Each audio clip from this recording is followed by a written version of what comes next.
लोकसभा चुनाव के परिणाम आने के बाद बाकी सब तो ठीक ठाक, मगर मोदी समर्थकों की स्थिति काफी गड़बड़ा गई है।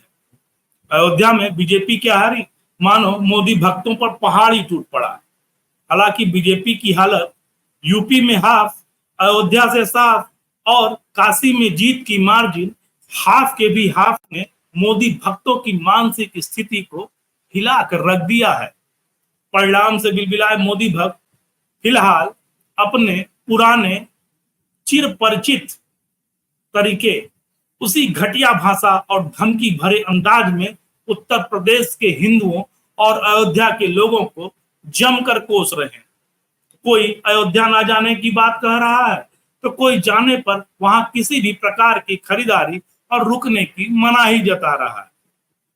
इनमें ज्यादातर वही लोग शामिल हैं जो कश्मीर से धारा 370 हटने के बाद जमीन खरीदने और बसने की बात किया करते थे, मगर उसकी हकीकत ये रही कि जमीन खरीदना तो दूर, इनके अवतारी की वहां ऐसी जमीन खिसकी कि कश्मीर में चुनाव लड़ने के लिए कोई प्रत्याशी ही नसीब नहीं हुआ। अब ये उत्तर प्रदेश के हिंदुओं और अयोध्या वासियों को निशाना बना रहे हैं। इन मूर्ख भक्तों के अनुसार माना जाए तो 4 महीने पहले तक अयोध्या वाले इनके अवतारी की तरह ही भीख मांग कर गुजारा किया करते थे। अरे मूर्खों, जब तुम और तुम्हारा अवतारी पैदा भी नहीं हुए थे, तब भी अयोध्या के लोग खुशहाल जीवन जी रहे थे। हाँ, पिछले कुछ महीनों में ये जरूर हुआ कि राम के नाम पर तुम्हारे अवतारी और उनके गुर्गों ने अयोध्या में जो लूट, भ्रष्टाचार और विकास के नाम पर विनाश की आंधी चलाई, उसने अयोध्या वासियों का जीना मुहाल कर दिया, जिसका परिणाम चुनाव में नजर आया।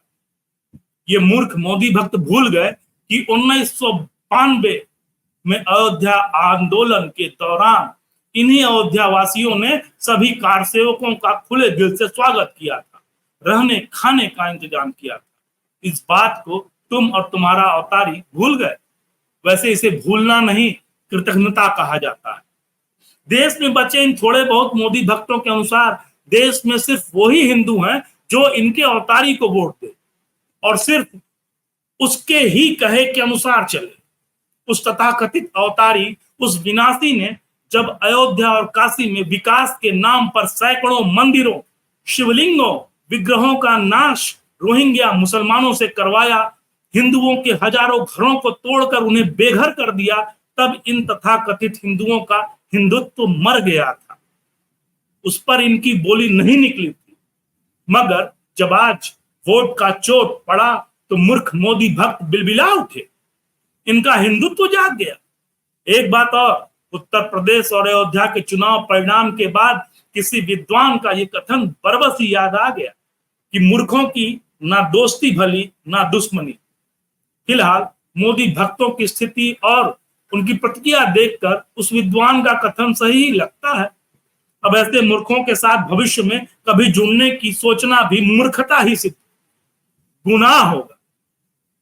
आम जनता से अनुरोध है कि फिलहाल मोदी भक्तों से ना उलझे, उन्हें उनके हाल पर रहम खाकर छोड़ दें, क्योंकि मनोचिकित्सक के अनुसार मोदी भक्त गंभीर मानसिक बीमारी की चपेट में। भगवान राम से उनके शीघ्र ठीक होने की प्रार्थना करें। जय जय सिया राम।